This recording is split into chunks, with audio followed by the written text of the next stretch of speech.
Hello students.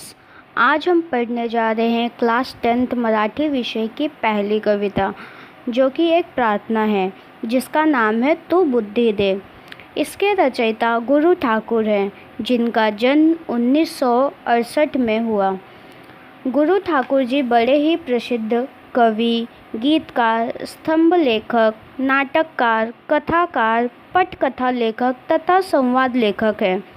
उन्होंने मराठी फिल्मों के लिए जो भी गीत लिखे वे बहुत ही लोकप्रिय हुए हैं। नटरंग, अगाबाई अरेच्चा, घर दोघांचे, टाइम पास, डॉक्टर प्रकाश बाबा आमटे जैसी कई प्रसिद्ध मराठी फिल्मों के लिए इनके द्वारा गीत लिखे गए हैं। उन्हें 2009 में कला गौरव पुरस्कार तथा 2010 में जी गौरव पुरस्कार से सर्वश्रेष्ठ गीतकार के रूप में सम्मानित किया गया है। आज हम जो प्रार्थना पढ़ने जा रहे हैं, इस प्रार्थना द्वारा कवि ने सत्य मार्ग, अच्छी बुद्धि और अच्छी संगति के महत्व को दर्शाया है। कवि इस प्रार्थना द्वारा अपने मन के भाव प्रकट करते हुए हमें संदेश दे रहे हैं कि हमें हमेशा सत्य को अपनाने के लिए सक्षम होना चाहिए, संवेदनशील होना चाहिए तथा हमारे मन में अनाथों के लिए हमेशा दया होनी चाहिए। हमें अपने मन को हमेशा साफ सुथरा तथा सुंदर रखने का प्रयास करना चाहिए। अब हम अपनी कविता शुरू करते हैं। तू बुद्धि दे, तू तेज दे, नव चेतना विश्वास दे, जे सत्य सुंदर सर्वथा आजन्म त्याचा ध्यास दे। कवि इस प्रार्थना द्वारा भगवान को विनती करते हुए बोल रहे हैं कि हे प्रभु, आप मुझे बुद्धि दो, प्रकाश दिखाओ, मेरे जीवन को नई स्फूर्ति दो, विश्वास दो। दुनिया में जो जो चीज़ें सत्य और सुंदर है वो सभी चीज़ें जीवन भर के लिए मुझे दे दो। कहने का मतलब यह है कि आजकल लोग खुद के विकास के चक्कर में, खुद को आगे बढ़ाने के चक्कर में बहुत झूठ बोलते हैं, गलत काम करते हैं, गलत रास्ते पर चले जाते हैं। जैसे चोरी करना, भ्रष्टाचार करना, झगड़ा, लड़ाई, मारपीट और ऐसे बहुत सारी बुराइयां हैं जो लोग अपना लेते हैं। कवि इन सब से बचकर रहना चाहते हैं और भगवान से शक्ति मांगते हैं कि उनकी विचारधारा हमेशा सही रहे, वो हमेशा सकारात्मक से भरे रहे। जो जीवन दुख और चिंता से भरे पड़े हैं उनमें नई स्फूर्ति आ जाए, ताकि वो पूरे विश्वास के साथ दुनिया में जी सके और दुनिया भर की सारी अच्छाइयाँ उनमें समा जाए और बुराइयाँ उनसे कोसों दूर चली जाए। नेक्स्ट पंक्ति। हरवले आभाळ ज्यांचे हो त्यांच्या सोबती, सापडे ना वाट ज्यांना हो त्यांच्या सारथी, साधना करती तुझी जे नित्य तव सहवास दे। इस पंक्ति के माध्यम से कवि ईश्वर से प्रार्थना कर रहे हैं कि जिनका कोई सहारा नहीं है, जो अनाथ हैं, जिनका कोई साथ नहीं देता, तुम उनका साथ दो, उनका सहारा बनो। जिन लोगों को कोई जीवन मार्ग नहीं मिला है, जो भटक गए हैं, आप उनके मार्गदर्शक बनो अर्थात सारथी बन जाओ।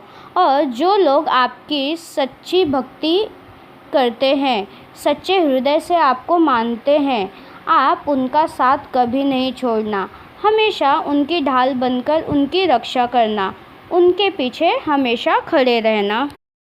कहने का अर्थ यह है कि दुनिया में बहुत से ऐसे लोग हैं जो अकेले हैं, बेसहारा है, जिनका साथ कभी कोई नहीं देना चाहता, तो भगवान हमेशा उनका साथ दे। कुछ ऐसे लोग भी हैं जो बहुत कुछ करना चाहते हैं, जिनके मन में बहुत कुछ कर जाने की इच्छा होती है, पर उनको राह दिखाने वाला कोई नहीं होता, वह अपने राह से भटक गए होते हैं। तो कवि की इच्छा है कि ईश्वर उनके मार्गदर्शक अर्थात सारथी बने। इस प्रकार की कवि प्रार्थना कर रहे हैं। दुनिया में जो भी सच्चे और साफ दिल से भगवान को या सच्चाई को अपनाने वाले लोग हैं, प्रभु उनका हमेशा सहारा बने, यही कवि की इच्छा है।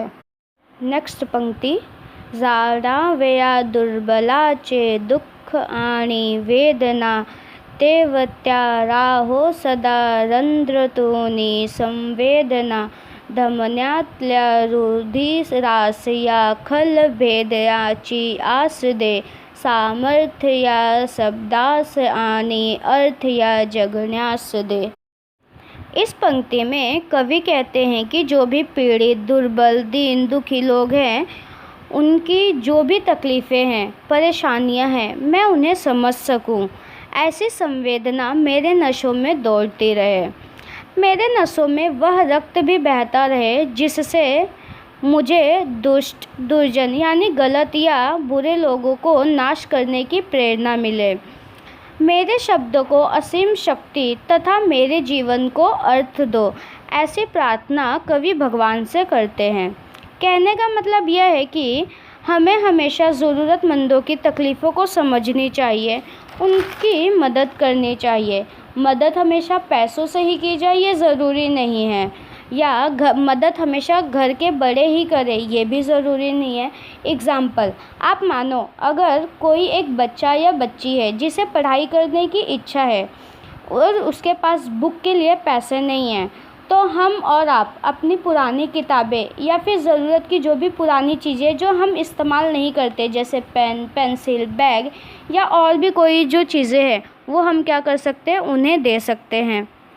इससे उनको मदद मिल जाएगी और उसके साथ साथ हमारी जो वेस्ट होने वाली चीज़ें हैं वो भी यूज़ में आ जाएगी। ऐसे बहुत सारे एग्जाम्पल हमें अपने सामने देखने के लिए मिलते हैं। आगे कवि ने बुराई के नाश करने की बात की है, अर्थात उनका कहना यह है कि हमें हमेशा सच का साथ देना चाहिए। अगर हमारे सामने कोई भी गलत चीज़ हो रही है तो हमें उसे तुरंत रोकना चाहिए या फिर उसे कम करने का प्रयास करना चाहिए। और हम कई बार सोचते भी हैं कि ये जो भी हमारे आंखों के सामने गलत हो रहा है हम उसे रोक सकें, लेकिन हमारे पास इतनी हिम्मत नहीं आती है कि हम जाके वहाँ पर बोल सके या फिर उसे रोकने का प्रयास कर सके। इसीलिए कवि प्रार्थना करते हैं कि हमारे अंदर भगवान उस शक्ति को दे जिससे हम बुराई या फिर कोई भी होने वाले गलत कामों का विरोध कर सके और अपने जीवन को अर्थपूर्ण बना सके। नेक्स्ट पंक्ति, सन्मार्ग आणि सन्मति, लाभो सदा सत्संगति, नीति नाही भ्रष्ट हो, जरी संकटे आले किती, पंखास या बड़ दे नवे, जे पावण्या आकाश दे।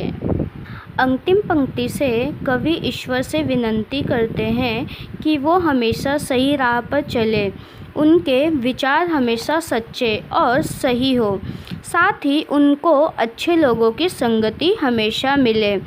उन पर कितने ही संकट क्यों ना आ जाए, पर वो सदाचार का रास्ता कभी ना छोड़े, उनकी बुद्धि कभी भी भ्रष्ट ना हो, वो अपने कर्म से आकाश में भारी उड़ान भर सके, उनके पंखों अर्थात उनको ऐसी मानसिक शक्ति ईश्वर दे।